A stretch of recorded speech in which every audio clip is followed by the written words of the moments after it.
Alright, Shalom. Shalom. First and foremost, we like to begin this lesson by giving all glory, all honor, and all praises unto Yahweh, Ba'ashem Yahushai, Ba'ashem Nucha Kodash, giving double honors, double unto the apostles and elders of Great Millstone, who surely do rule well. And as always, we like to say Shalom unto the elect. Shalom to the elect. Right, a couple of brothers here gathered together from the heroes of Yahushai camp. I'm with the brother. Hananiah. I'm the brother Mashallah. We wanted to get into tonight. Lord's willing, this lesson is edifying. It's a lesson based off of what the word utopia means. Right? And we have it pulled up in three specific, let's just say, engines, search engines, right? We have it here in the Britannica. We have it here in the Merriam-Webster. We have it here in the online etymology. We're going to bring out some biblical understanding based off of what this word means, right? If you could give me it. The word Utopia in Britannica. Utopia, an ideal commonwealth whose inhabitants exist under seemingly perfect conditions. Hence, utopian and utopianism are words used to denote visionary form that tends to be impossibly idealistic. Right? If you could give me it, what does it mean in the online etymology? Right? Because again, what it says here, an ideal commonwealth whose inhabitants exist under seemingly perfect conditions. Right? Hence, utopian and utopianism are words used to denote visionary reform, right? To form back into something which once was, that tends to be impossibly idealistic, right? Forgive me here in the online etymology. Okay. The online etymology of the word utopia from 1551, from modern Latin utopia, literally nowhere, coined by Thomas More and used as a title of his book 1516 about An imaginary island enjoying the utmost perfection in legal, social, and political systems. Go ahead. From Greek o, not, plus topias, place. Plus to. It's Greek u, u, not, plus topos or tupos. See topos, the current since the 1960s. Which what they're saying here, right? Greek u not and topos place, meaning this a utopia is not a place. It does not exist, right? Just some week before we even get into breaking it down here, I just want to touch on before we even start. But go ahead. Explanation of Greek u not is an odd one, as it derives the word from the pi root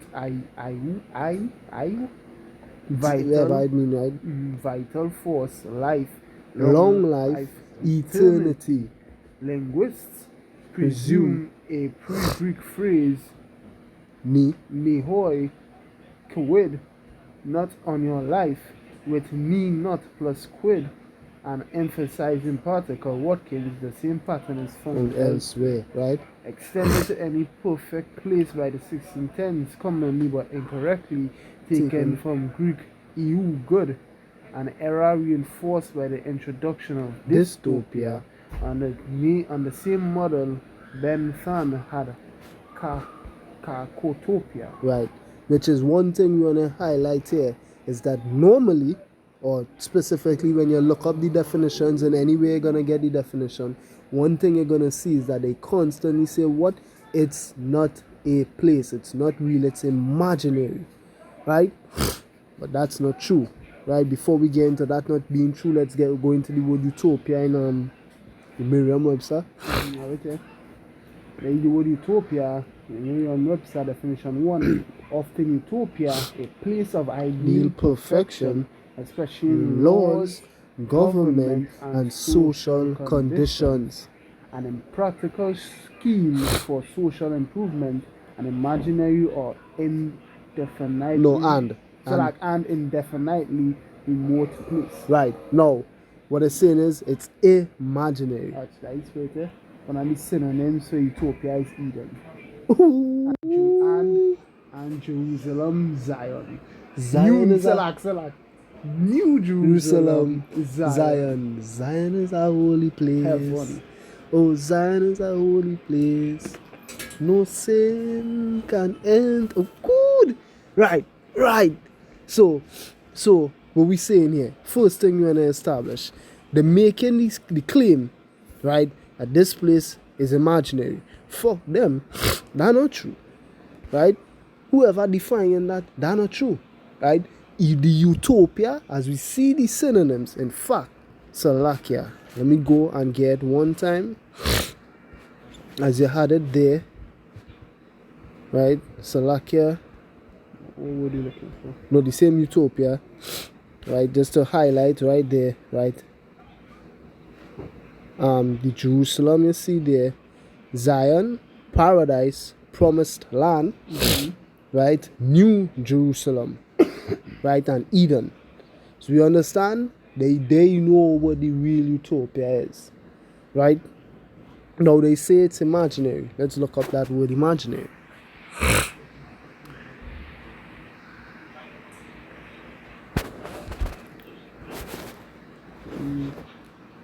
And the same online, same Merriam-Webster, sorry. Okay.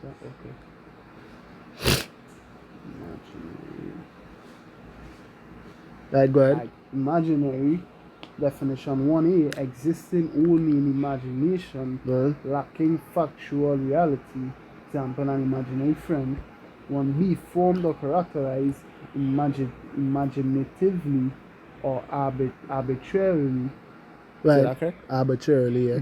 His canvases, chiefly imaginary, some by landscapes. 2, containing or related to the imaginary unit. Now, what first definition here? Existing only in imagination, lacking factual reality. It's a synonyms to phantom, mythical. Right, so a myth, something people don't believe. Fiction, fables. Fictitious. Does it have the word fables there? Fable. No, it's not there. No. But what? Basically, it's a fable, as the scriptures talk about. Give no heed to cunning fables, right? I had the word here, imagination as well, right? The act or power of forming a mental image of something not present to the senses or never before wholly perceived in reality, right? Now, basically what they're saying is this utopia is imaginary and it does not exist. But that is not the case. First thing I want to get to here, right? The fact that they believe it doesn't exist. There is no way this place can't exist, because there's nothing impossible without the Most High being involved. The Most High could make a place like this exist if he so deems. And he does deem he's going to bring it out in the scriptures. If I give him Matthew 19:26, Babu Kasha. So like we look at Matthew 19, chapter 26. But Yahweh beheld them and said unto them, with men this is impossible, right? But with Yahweh all things are possible. Right? If I give me Luke 1 and 37. Look at Luke chapter 1 and 57. For with power nothing shall be impossible. Exactly. With the Most High, nothing shall be impossible. And funny enough, the place, the imaginary place, right, where people say does not exist, which is described as a place having perfect government, laws, and social conditions, according to the Bible, does exist. But before we even go there, if I could give me John chapter 14 from verse 1, Babu Kasha, as well. Look at John chapter 14. Because this place is far from imaginary. Go ahead. John chapter 14 verse 1, let not your heart be troubled. You believe in power, believe also in me. Right, have faith, the evidence of things not seen, yet what you hope in faith. Hebrews 11:1. In my Father's house are many mansions. If it were not so, I would have told you. I go to prepare a place for you. And the place that he goes to prepare for us is this utopia. This place is real. Yahweh Shai had seen it. Right, go ahead. Verse 3, and if I go and prepare a place for you, I will come again and receive you unto myself, that where I am, there ye may also be. So that there ye may be also. Right, if you could give me 1 Corinthians 2 and 9. 1 Corinthians chapter 2 and verse 9. So, chapter 2 and verse 9. But as it is written, I have not seen, nor ear heard, neither have entered into the heart of man and mind the things which power Yahweh had prepared for them that loved him. The power had revealed them unto us by his Spirit, for the Spirit searcheth all things, yea, the deep things of power. Right? So what we understand is this place is very much real. You know, people didn't make this shit up at all. Men talk about this thing as though it real. Paul said it. And Paul said it would have been unlawful for him to speak of the things which he did see, because there's nothing he could have compared it to give you a visual reference or even a sensual reference. Nothing, none of your senses, no matter how best he tried to describe it with words, you could have perceived the things which Paul saw. It would have been unholy and unlawful for him to speak of those things. But what Paul did see it, and we believe that. What did Paul see? Paul saw what was written in the scriptures. The place of perfect government, laws, and social conditions exists. Right? We're going to go into it. First, we're going to get into it. The perfect government, perfect rulership, perfect dominion, which governs how we live our lives perfectly. Give me Isaiah 9 and 6. Book of Isaiah chapter.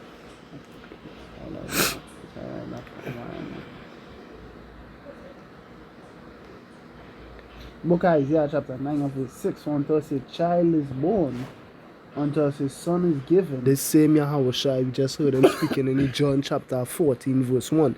He says what he goes to prepare the place for us.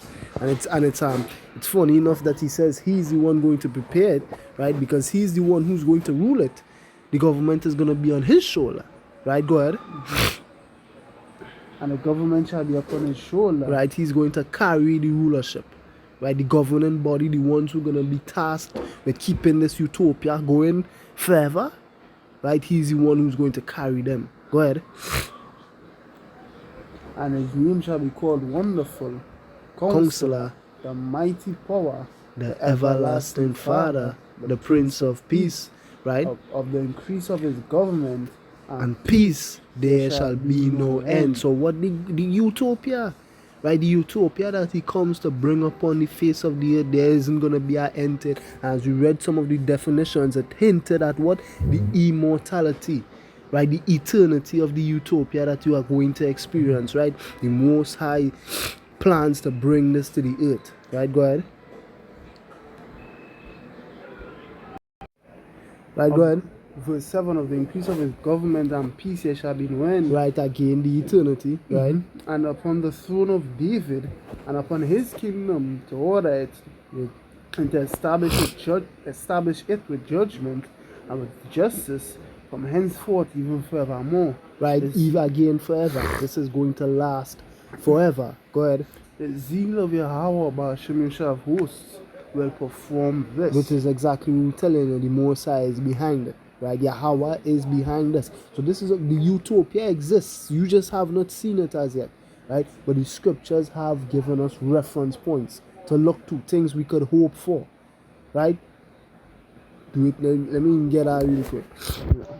I think it said, "Do it not yet hope for." That's all. Yet not hope. I think it's Paul said it. Do Romans 8:24. For we are saved by hope. But hope that is seen is not hope. For what a man seeth, why doth he yet hope for? But if we hope for that we see not, then do we with patience wait for it. And we patiently, waiting to see the day when the place of ideal government, ideal laws, and ideal social conditions are instituted upon the face of the earth. Right, if I could go ahead, give me Micah 5 and verse 2. Again, the man responsible for bringing this to the earth just spoke in John 14. Right, we're going to hear it now in Micah 5. In Micah 5 and verse 2.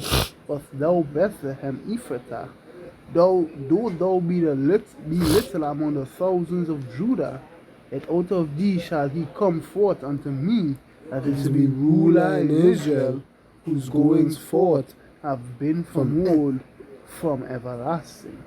From Been from of old, from everlasting. Exactly, right? Who is it speaking of? Again, Matthew 2:6. This is speaking of Yahushua. He's the one who's going to establish his government. Give me it one more time. Right, Revelation 14. Revelation 14, verse 1. The book of Revelation, chapter 14, verse 1. Verse 1.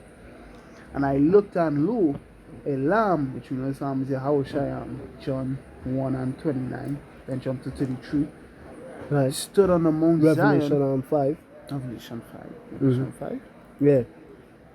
Sorry, Revelation 5 is when they tell an easy lion. Sorry, Salakia. Go ahead. Mix up the thing, Salakia. And with him 144,000. Which right, this Mount Zion is what? The government.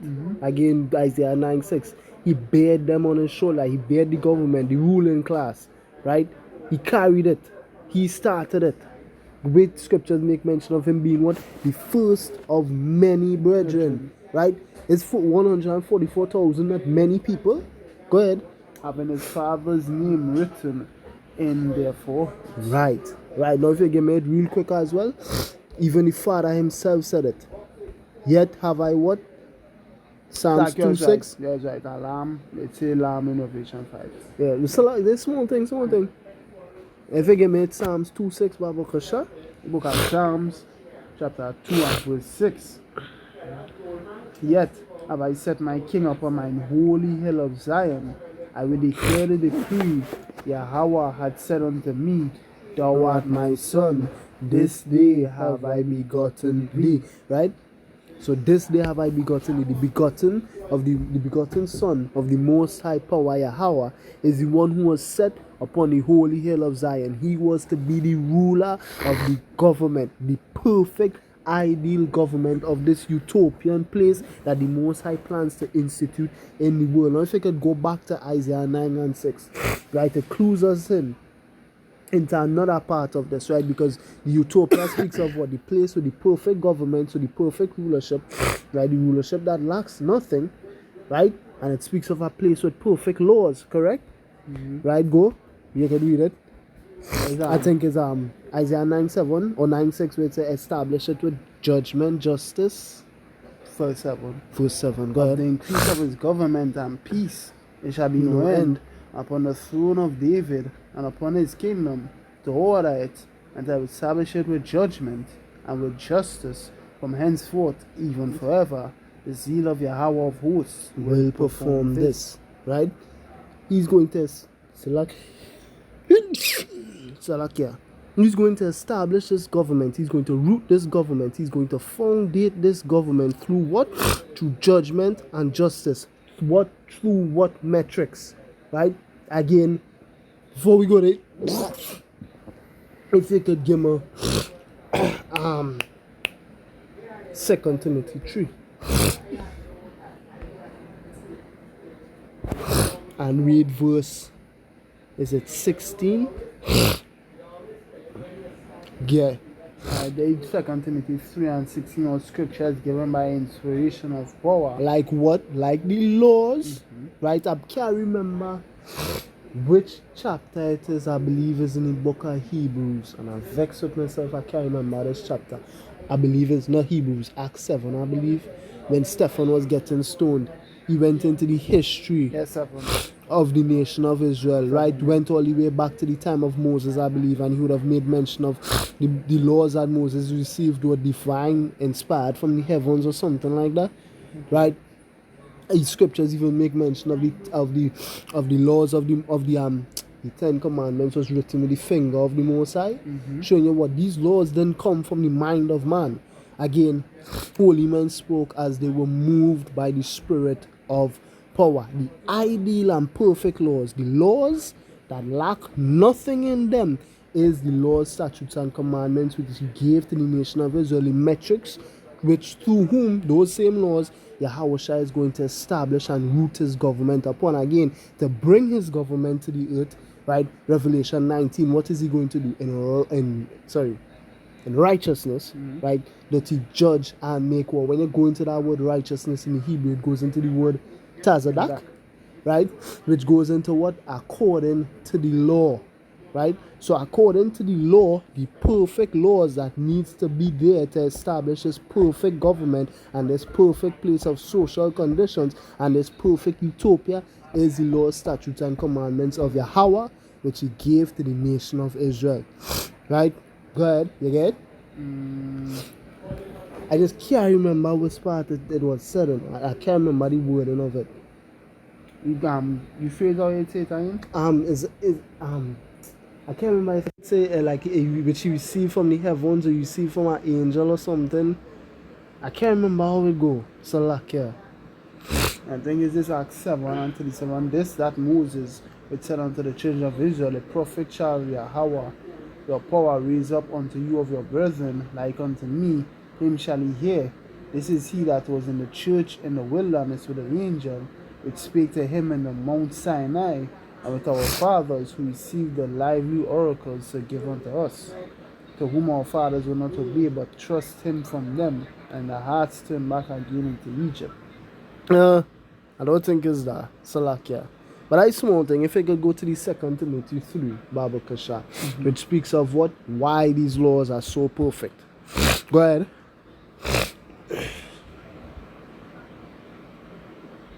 This is 2 Timothy chapter 3 and verse 16. All scripture is given by inspiration of power and is profitable for doctrine. All scripture like what? Like the laws, right? For reproof, for correction, and for instruction in righteousness. Go ahead. That the man of power may be perfect. May be perfect. And the man of the Most High is Yahushua.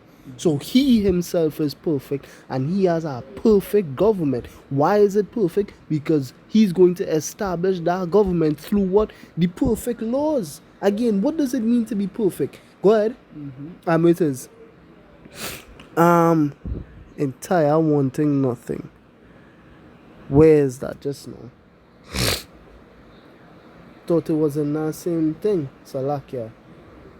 Entire wanting nothing. Give James 1 verse 4, Baba Kasha. James 1 verse 4? Yep. You look at James.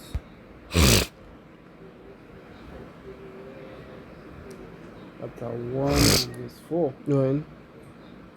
That patience have a perfect work, that he may be perfect and entire, wanting nothing. Wanting nothing, exactly. Right? And what teaches you to want nothing or to be perfect is the laws.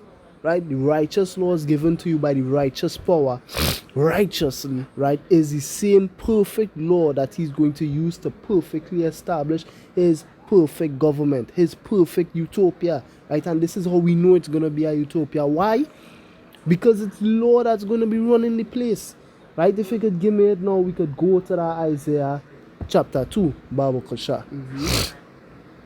The book of Isaiah chapter 2 verse 1. From verse 1 I'll go from 2. Now you could go from verse 1. Isaiah chapter 2 and verse 1, the word that Isaiah the son of Amos saw concerning Judah and Jerusalem, right, and shall come to pass in the last days that the mountain of Yahweh Bashem Yoshai's house shall be established in the top of the mountains and shall be exalted above the hills, and all nations shall flow into it. Exactly. Right? All nations shall flow. Go ahead, read verse 3 as well. And many people shall go and say, Come ye, and let us go to the mountain of Yahweh Bashem Yoshai, and to the house of the power of Jacob, and he will teach us of his ways, and we will walk in his paths. For out of Zion shall go forth the law, the perfect law, and the word of power of Yahweh Bashem Yoshai from Jerusalem. Exactly. Right, give me Baruch 4, Baba Kasha. What is it? This teach, let him teach us of his ways, right? And we'll walk in his paths. Right? What are the ways of Zion? right? Baruch 4 told you. The book of Read from verse 1. Book of Baruch chapter 4 verse 1. This is the book of the commandments of power, and the Lord hath endured forever. Only that keep it shall come to life, but such as leave it shall die. But such as if it shall I go ahead. Turn thee, O Jacob, and take hold of it. Walk in the presence of the light thereof, that thou mayest be illuminated. Right. Give not thine honor to another, nor the things that are profitable unto thee to To strange nation, which Salakia shall have broke down verse 1. This is the book of the commandments of power, and the law that endureth forever, which shows you what? It clues you in that the law is utopian, right? Because if a utopia is established in the earth, what happens? It has to last forever. Again, the definitions, when you read in it, it makes mention or refers back to the word what? Eternity. Right? And the Most High said this over and over throughout the law, that there shall be a law and a statute for you unto all your generations. Right? Make sure to teach your sons, and make sure they teach their children, and their children teach their children. Yeah, your sons, and your sons after them, and their sons after them. Wait, this is my name, my memorial unto all generations. It starts in the beginning of the law, the very beginning of all of this, Yahweh, Ba'ashem, Yahushai. That is forever. Right? He is forever. Right? So his laws, by definition, are utopian. Right? Go ahead. O Israel, happy are we. Verse 4, Baruch 4 and 4. O Israel, happy are we. For the things that are pleasing to Yahweh Ba'ashem Yahushai are made known unto us. Be of good cheer, my people, the memorial of Israel. Right, exactly. Right? So these same ways that were given unto the nation of Israel specifically, the heathen nations are going to come to us in the time to come when Yahushai is established, right? And when he is set upon his holy hill, upon the hill of the Most High, his holy hill Zion, they are going to come to us and ask us to teach us how to be like y'all, fulfilling Deuteronomy 4. If you could give me it. The book of Deuteronomy. And they shall say, you could read from verse 4 and then you shall go to read till verse 7. Verse 8. Deuteronomy 4 and 4. But he that did cleave unto Yahweh Ba'ashem Yahushai, your power alive every one of you this day. Alive, spirit, a life entered into them. The understanding of these laws are going to go into you. I'm going to get into that. You know, it's talking about the Israelites, Deuteronomy 4 and 1. Or therefore hearken, O Israel, unto the statutes and to the judgments which I teach you, for to do them, that ye may live, and go in and possess the land which Yahweh Ba'ashem Yahushai, who of your fathers, given you. Jumping back to verse 5, behold, I have taught you statutes and judgments, even as Yahweh Ba'ashem Yahushai, my power commanded me, that ye should do so in the land whither ye go to possess it. Keep therefore And do them, for this is your wisdom and your understanding in the sight of the nations, which shall hear all these statutes and say, surely this great nation is a wise and understanding people, and the law will be kept when Yahushai returns, and that is something we're going to go into, right? So what these nations are going to acknowledge, that our ways are the true ways that man is supposed to live by, right? Showing you, Salak, That's a good thing. showing you what is, as the saying goes in the world, game recognized game. Well, I won't go as far as to call these nations game, but they're gonna what? They're gonna relent, as it says. Rahab eventually, after she saw all the terrors that the Most High unleashed on these nations, she heard, right? For we have heard, right? So after she heard all the terrors that the Most High had unleashed on these nations, what did she recognize? What did she eventually relent to and admit? Your God is the only real God. All of these rest of gods is not real gods. None of them. Your God is the God in heaven and in earth. Your God is the God that flood the earth and do all these madness that we hear about. Right? Because none of these rest of gods ain't doing shit. Right? Showing you what these nations eventually, and wait is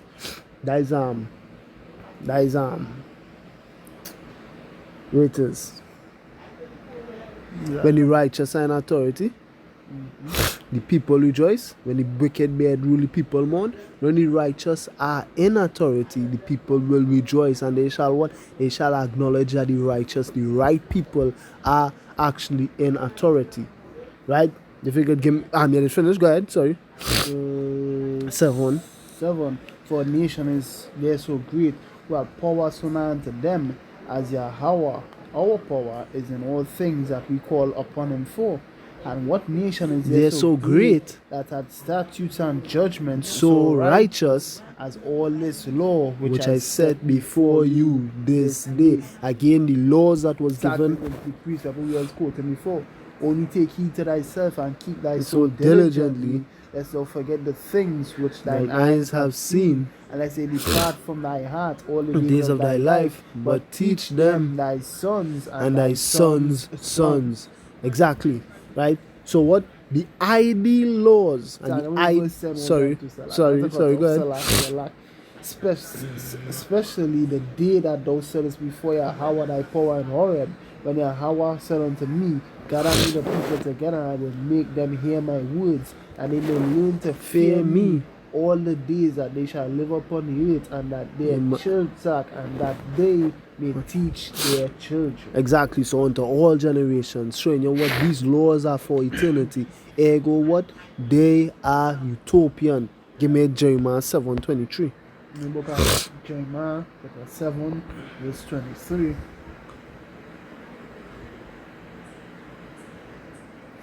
But this thing command I them, saying, obey my voice, and I will be your power, and you shall be my people, and walk ye in all the ways that I have commanded you, that it may be well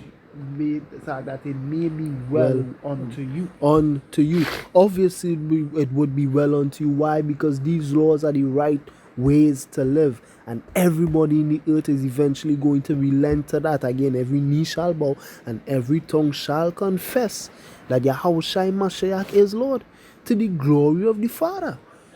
Right? So everybody is going to acknowledge that the ways that this man is bringing back to the earth and is going to re-establish in the earth is the ways that was always supposed to be how the earth was going to be governed. If you give me John 6:63. Look at John. I believe it's John 3 where it says, he that is sent by the Most High. Well, is not Yahushua going to be sent back here by the Most High? Yes, he is. Right? And what is he going to do? He's only going to speak the words of the Most High, and he's going to speak in actions. Right? Get down or lay down. Go ahead. John 6:63. It is the spirit that quickeneth, the flesh profiteth nothing. The words that I speak unto you, they are spirit and they are life. Right? And again, if you could give me Romans 7, just to highlight real quickly again the utopianism, I believe that was one of the words, right, of the law. Go ahead. But I was getting some, sorry. John 3:34. Oh, sorry, yeah, you could get John 3:34. In the book of John chapter 3 and verse 34. For he whom, John 3:33, he that receiveth his testimony had set his seal that power is true. For he whom power had sent speaketh the words of power, for power given of the Spirit by measure unto him. Right now, if you could give me Romans 7, how did Paul describe the law? It's Romans chapter 7 and verse 12. Sorry. Verse 12. And read till verse 16. Wherefore the law is holy, and the commandment holy, and just and good. The commandment is perfect. It's utopian. Right? Go ahead. Was then that which is good made death unto me? Power forbid, but sin that it might be but sin that it might appear sin, working death in me by that which is good. By that, because again the strength of sin is the law. Because the sin is transgressing the law. Go ahead. That sin by commandment might become exceeding. That sin by the commandment. That sin by the commandment might become exceeding sinful. For we know that the law is spiritual, but I am carnal, a soul under sin. We're not currently in our flesh or in our vessel that able to keep the law at our feet, right? For that which I do, I allow not. For what I would, that I do not. Sorry, that do I not? It's like that do I not. So the things you want to do, because remember, you really is a spirit dwelling inside of our body, right? Your spirit really wants to keep the law, but you do not do it. Why? Because you're in your flesh. But what I hate, that I do. Which is what breaking these laws. Go ahead. If then I do that which I would not, I consent unto the law that it is good. Exactly. Right? The laws of the Most High are utopian. And again, through the utopian government that is going to be governed and established with judgment, justice, which is what the acts of the law, through the utopian laws and instructions of the Most High, we're going to get what? Utopian or perfect social conditions. Right, and we close the video with this point. If you could give me it, Proverbs 29 verse 2. Look at Proverbs chapter 29 verse 2. I believe we quoted it earlier when the righteous. Yeah, go ahead. And the righteous are in authority, the people rejoice. When the wicked bear rule, the people mourn. Exactly. When the righteous are in authority, when the righteous are in authority, the people rejoice. And why are they going to rejoice when Yahushua is in authority? Because what? He's going to have the place running in perfect utopian order. Peace, again, as we read in that Isaiah 9, how to refer back to that? That the utopian precept, right? Isaiah 9 verse 6, verse 7 of the increase. Right, go ahead, the first line. Of the increase of his government and peace, there shall be no end. Right? So he's going to make the world perfectly peaceful. Again, Isaiah 9 and 6, one of his many titles, he's going to be known as the Prince of Peace. Right? He's going to be responsible for the peace that everybody in the world so desperately waits for. Again, Romans 8 makes mention of what? For the earnest expectation of the creature, to wit the manifestation of the sons of power, I believe is how it goes.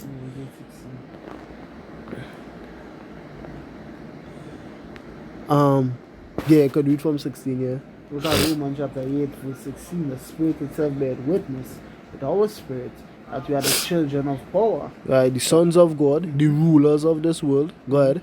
If children and heirs of power, and joint heirs with our Mashiach. Jointly ruling alongside Yahweh, Ba'ashem Yahushai Mashiach. Lord willing, we be a part of him again. He saw him on the Mount Zion, Revelation 14, and with him, 140 and 4,000. So he's not ruling by himself. Right, go ahead. It will be that we suffer with him, that we may be also glorified together. Right. For I reckon that the sufferings of this present time are not worthy to be compared with the glory that shall be revealed in us. And remember, Paul saw it. He right? was suffering as well. The Lord put infirmities in his flesh, and he saw the glory, and it was like, this infirmities in mean shit. Not compared to what we're gonna get if we bear the infirmities. Exactly. Right, go ahead. For the earnest expectation of the creature waited for the manifestation of the sons of power. Go ahead. When it's the creature, I'm talking about all creation. Right, go ahead. Because where are these heathens? Verse 22 tell you that, for we know that the whole creation. Go ahead. Because after I read down to that verse 20, we're gonna show you it. Ultimately, these heathens, they know that it's really we should be ruling it. They just don't want to admit it yet, whether it's through pride, whether they had to be beaten into submission, wherever the case may be. Right now, they're not saying it, but ultimately everybody know who really should be ruling the earth. And at least if they don't know who should be ruling the earth, they know it shouldn't be the man who ruling it right now, because he ruling the earth into oblivion. Right, go ahead. Verse 20, for the creature was made subject of vanity. Just read verse 19? Yeah. Oh, sorry, go ahead. And sorry, just for the earnest expectation of the creature waited for the manifestation of the sons of power. To manifest something is to do what? Is to reveal it. Reveal the true sons of the living God, which are us, the Israelites, right? But more specifically, who? Those same joint heirs he was speaking about, Romans 8:17. But go ahead. Not willingly, but by reason of him who are subject to the same hope. Right. Because the creature itself also shall be delivered from the bondage of corruption into the glorious liberty of the children of power. Right. For we know that the whole creation groaneth. And that is everything. The earth, the clouds, the sun, the moon, the rain, the plants, the people. everybody crying right now because of this man ruling. If the son had a mouth and open his mouth now to talk, and we ask the son, hey, what going on? Who oppressing you? The sun gonna tell you. The moon would tell you. The stars would declare it and tell you what the fuck going on in the earth right now. And what they would acknowledge that, hey, you see that man who leave here 2,000 years ago? He had to come back. Bring him back. Because unless he come back, this shit not gonna fix. Go ahead. But we know that the whole creation groaned and travailed in pain together until now. Until now. Right? So the perfect social conditions are set to be set up by Yahushua. Right? Until he reaches, we ain't getting none of that. Give me it again. The Zechariah 14 from verse 16, Babu Kasha. Zechariah 14 and 16. And shall come to pass that every one that is left of all nations, which came against Jerusalem, shall even go up from year to year to worship the King, Yahweh of hosts, and to keep the feast of tabernacles. And shall be that the feast what? The feast of tabernacles. Uh-huh. Go ahead. Keep it? Yeah. And it shall be that whoso will not come up of all the families of the earth unto Jerusalem to worship the King, Yahweh of hosts, even upon them shall be no rain. And the family of Egypt go not up and come not, they have no rain, so that have no rain. There shall be the plague, wherewith Yahweh Ba'ashemir shall smite the heathen that will come, so that come not up to keep the feast of tabernacles. Which showing you just a couple of things here. Again, everyone that is left of all the nations which came against Jerusalem. Who were the nations that came against Jerusalem? Psalms 83. The heathen nations. Psalms chapter 2. The heathen nations. Nehemiah 5 and 9. The heathen nations. 1 Maccabees 2:10. The heathen nations. All that is left. Why do they say all that is left? Again, Yahushua is coming here to do what? Put down the rulers of these said heathen nations. And put a lot of people to that. Again, let the dead bury their dead. There's going to be a lot of dead. And even, I believe it's... Yeah, I believe it's either Revelation 19 or Revelation 6. I always mix it up. Where it said, and on his head, he set crowns. On his head, there were many crowns. I believe that Revelation 19. Right? Be that as it may, why did he have many crowns? It's because of the amount of rulerships and dominions that he took down and took over. Which right? all of them, because we know having many crowns, that would symbolize him taking on the kingdoms. That would symbolize him taking on the kingdoms. So we know that when David take down the king of Moab, he put the crown on his head. His crown was put on David's head. Exactly. So what that means, he was in charge of the Moabites. Right. So why Yahushua going to put down all these other nations and what he's going to be in charge of the nations? And how we know that? Because verse 16 said it. All the left of all the nations which came against Jerusalem shall even go up from year to year to worship the King, Yahweh Ba'ashem Yahushua of hosts, and keep the Feast of Tabernacles. Are the heathens keeping our laws now? We not even keeping the laws now, Tati. Do you telling me a man gonna come here in the earth and make sure everybody keep the laws, even the ones who it was not even given unto to keep? Proof. Everybody, but you know what you're talking about when you say it wasn't given. Yeah, they didn't receive it through covenant. They weren't in the wilderness getting dashed with blood from Moses with the basins. Right? It was the nation of Israel went under that. Romans 9 and verse 4 tells you. Who are Israelites, to whom pertain the covenant and the adoption and the glory and what the service of power and what the giving of the law. A lot of nations who are not Israelites were taught the law.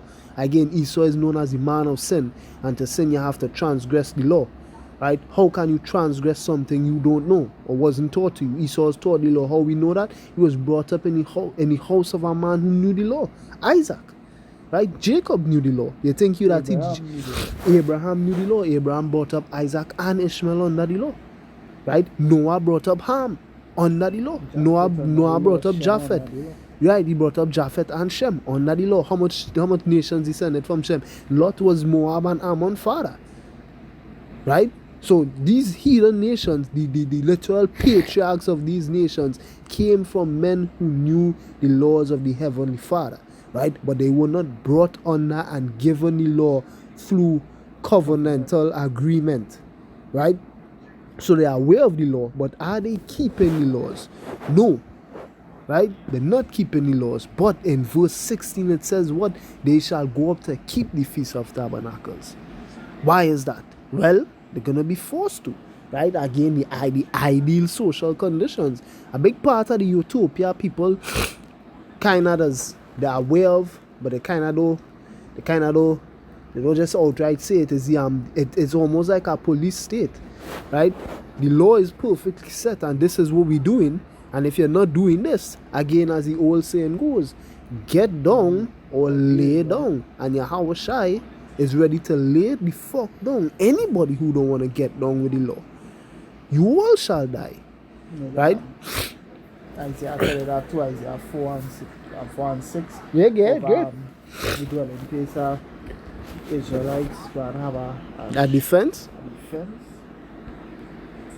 Yeah, and they shall Isaiah 4 and 6, and there shall be a tabernacle for a shadow in the daytime from the heat, and for a place of refuge, and for a cool from the storm and from rain. Verse 5 says the defense. So like, Isaiah 4 and 5, and Yahweh, Bashem Yeshua will create upon every dwelling place of Mount Zion, and upon her assemblies a cloud and a smoke by day. Which is the same thing which followed the nation of Israel out with the Passover, right, to keep the Egyptians at bay.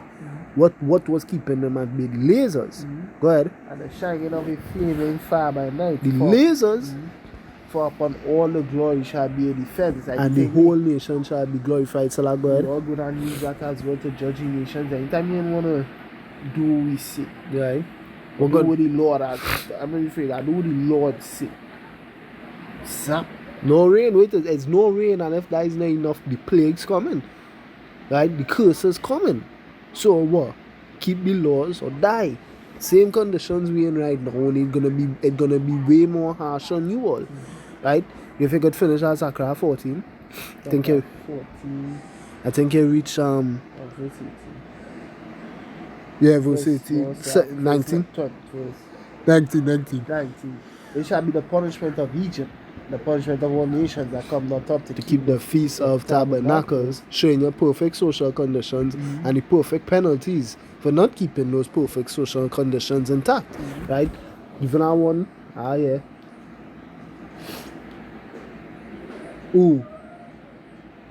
Oh, when you're done, we could read that one. Yeah, go ahead. Sorry, when you're done. In that day shall there be upon the bells of the horses holiness unto Yahweh Bashem Yeshai, and the pots in Yahweh Bashem Yeshai's house shall be like the bowls before the altar. Right. Yeah, every pot of Jerusalem and Judah shall be holiness unto Yahweh Bashem Yeshai's house, and all they that sacrifice shall come and take of them and feed therein. And that day there shall be no more Canaanites in the house of Yahweh Bashem Yeshai of hosts. Right, if you give Revelation 25, right? Because we're gonna close with how we're gonna introduce the next part of the video, right? Because the next point we have here is this ideal place of perfection that the Utopia speaks about. Go ahead. Revelation 25, but the rest of the dead live not again until the thousand. Sorry. Is it Revelation 25? They already go. Sorry, I think it's not 25. I think it's a wipe away tears. I 21. I would say 21. Yeah. Sorry. Are you from 2? Are you from 1? Revelation 21. When I saw heaven, sorry. It's 21. So like, yeah. I saw a new heaven and a new earth. For the first heaven and the first earth were passed away, and there was no more sea.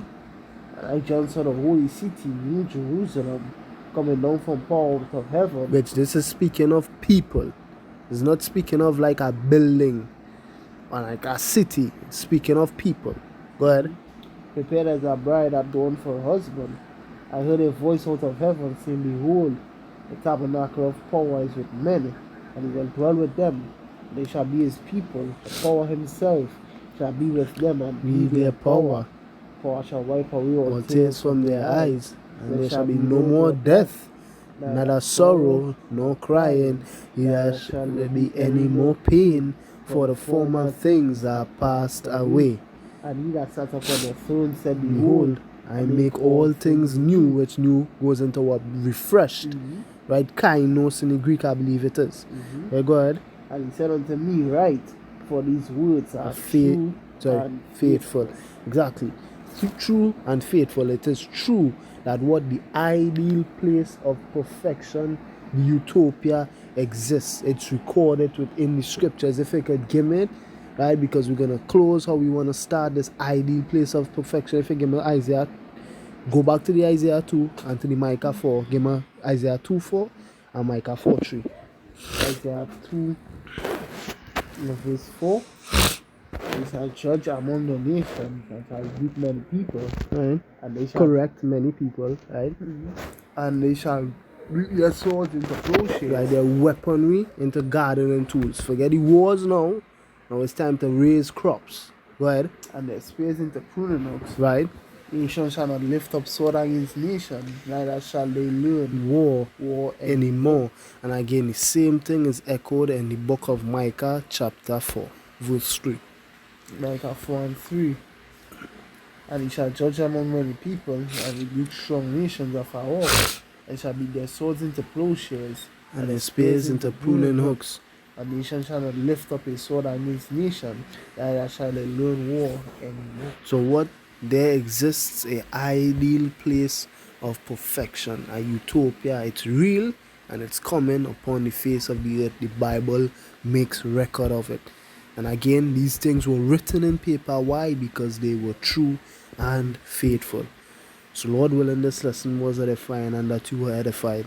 In closing, we like to say, Kal halal yamla Yahweh, Ba'asham Yahushai, Ba'asham Rucha Kodash. Like to give double honors, double on to the apostles and elders of great men, so surely do rule well. And as always, we like to say shalom unto the elect. This was a couple of brothers here from the Heroes of Yahushai camp. I'm with the brother, and I'm the brother Mashallah. Until next time, we like to say shalom. Repent, for the kingdom of heaven is at hand.